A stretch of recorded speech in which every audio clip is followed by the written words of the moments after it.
The following podcast is a Jill Divine Media production. Christianity has become known for judgy people, strange words, ancient stories, confusing rules, and a members-only mindset. This is why I stayed away from the church for so long, but it's not supposed to be that way.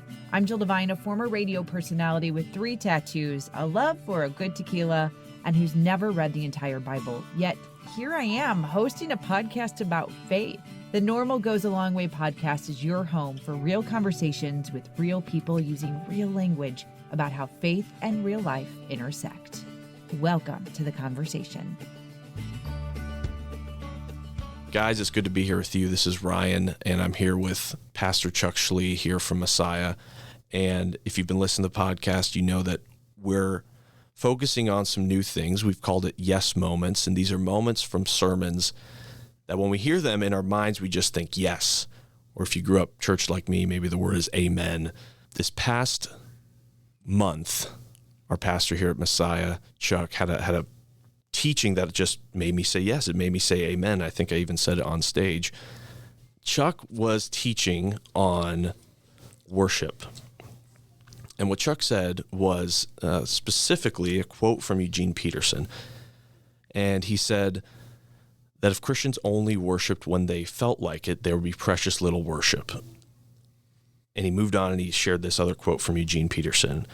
It said, "We can act ourselves into a new way of feeling quicker than we can feel our way into acting." And so, Chuck, I wondered if you could share with us just the power of that teaching. What does it mean for you when you read that? Why did it hit you so much that you wanted to share it? Okay, yeah, thank you for having me. And Eugene Peterson, way to go. That guy's a genius, and I love ripping off his stuff because it makes me look smart. But it's a big idea. And the concept is, a lot of times we go with our feelings because we think if we don't feel it, it can't be real.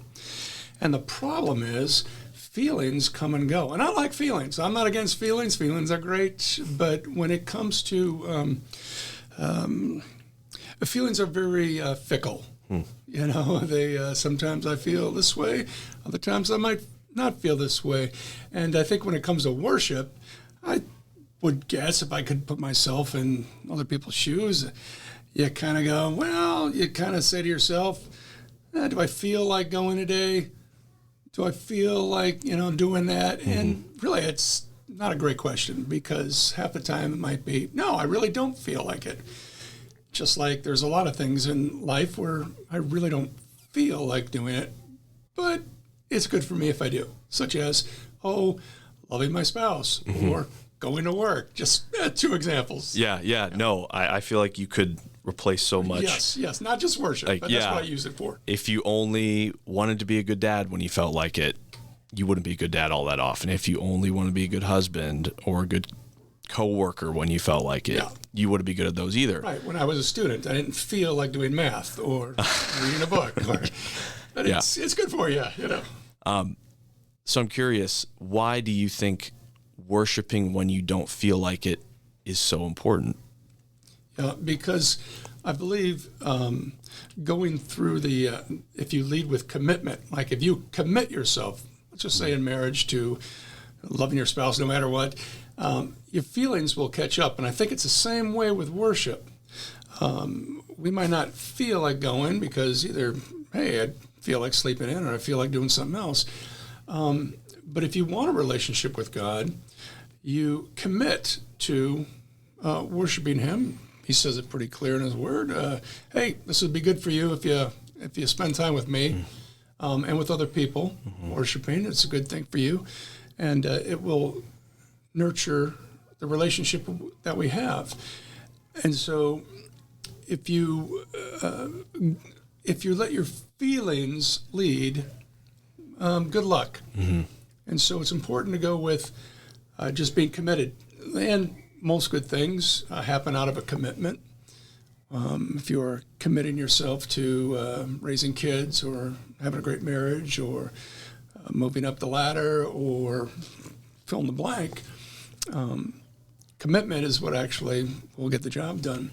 And so commit yourself to going to worship, whether you feel like it or not, and then you find out afterwards, or maybe even during, that, wow, that was really good.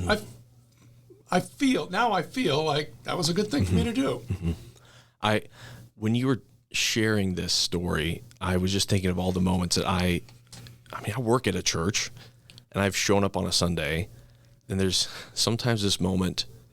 There are two moments. There's the moment when I'm about halfway between my car and the door that I'll realize, oh man, I just don't want to show up and walk in here and put on the fake church smile. Don't do that. Hey, how's it going? That type of attitude. And I'm like, gosh, I just don't. Better than I ought to be. But I feel this pressure when I walk in because I work here, and I'm sure there's lots of people that don't work here that attend our church that maybe feel like, okay, well, it's got time to turn on the nice Christian face for everyone. And I don't know, some Sundays you just don't feel like doing that. And then there's another moment when I'll walk in the door, and sometimes, and I'll hear the music coming from the band as they're practicing, and there's this feeling in me of like, I don't want to sing today. I don't want to go to worship. Like, the music I'm hearing is annoying to me, but I'm already here, so I guess I got to go.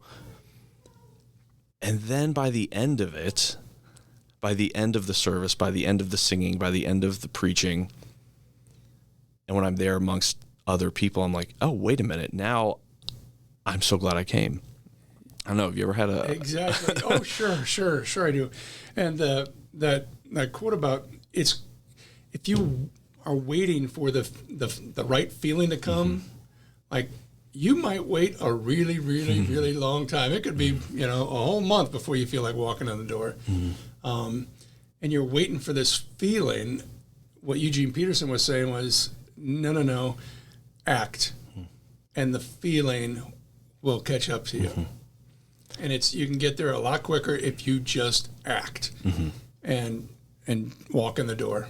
Now, you don't have to put on a smiley face, though, but I get it. I do that too. Do you ever, can you think of any moments from your time in ministry, or, we said this is true in so many areas of life, your life as a father, your life as a husband. Can you think of a moment where you acted before you felt like acting? Yes, every day.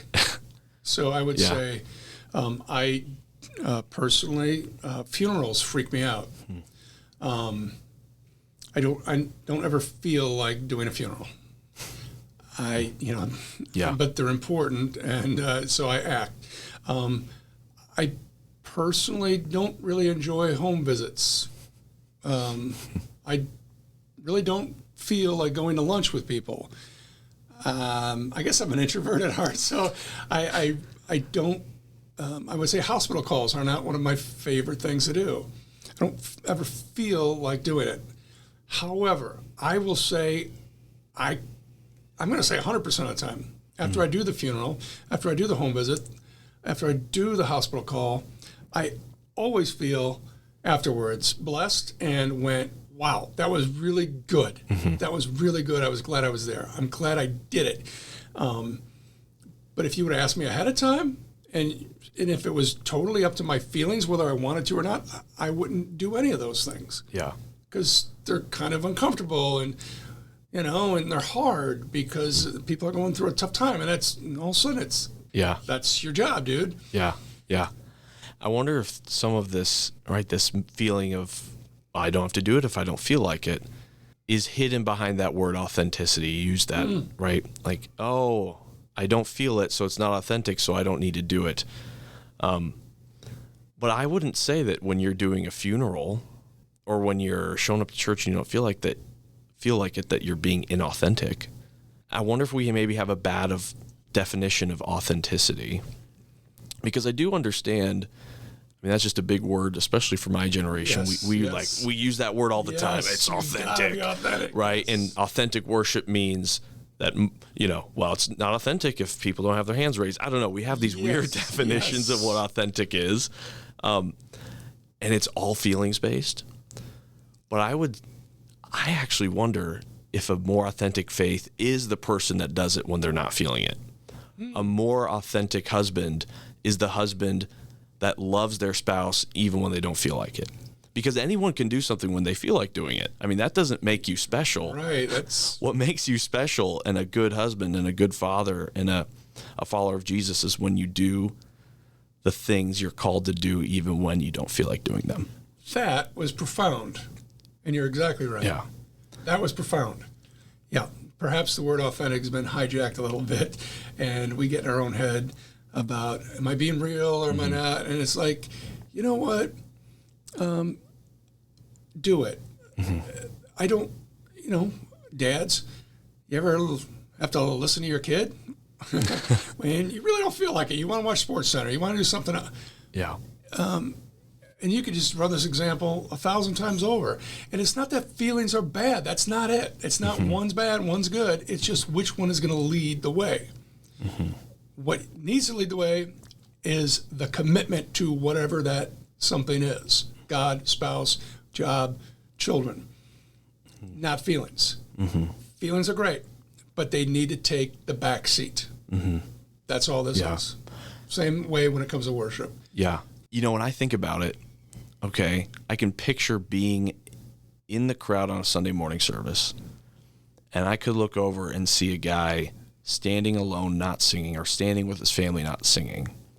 And there's probably a judgmental part of my heart that thinks, well, this guy's just here for the show. He's not authentic. He's not here because he's feeling it. But I know that I have had moments when I just don't even have the energy to sing, or I don't have the desire to do it, and yet it's simply the showing up. It's like I know this is the place where I need to be. And even if I don't feel like singing, maybe in that moment I feel like I'm being sung over. Or maybe in that moment I feel like the worship that's happening around me, I just need to experience that rather than participate in it. And so it's also reminded me that you can't judge someone based on what you see them doing always. Yeah. And, I think the stat is, and I don't know where I read it, but I used it last week, which is 50% of the people who are in attendance at the worship service were thinking about not coming today. Yeah. And I think we all wrestle with it. And then, people show up and maybe it took them everything they had to walk in the door. Maybe it took them everything because it could be intimidating, or maybe everyone's going through something.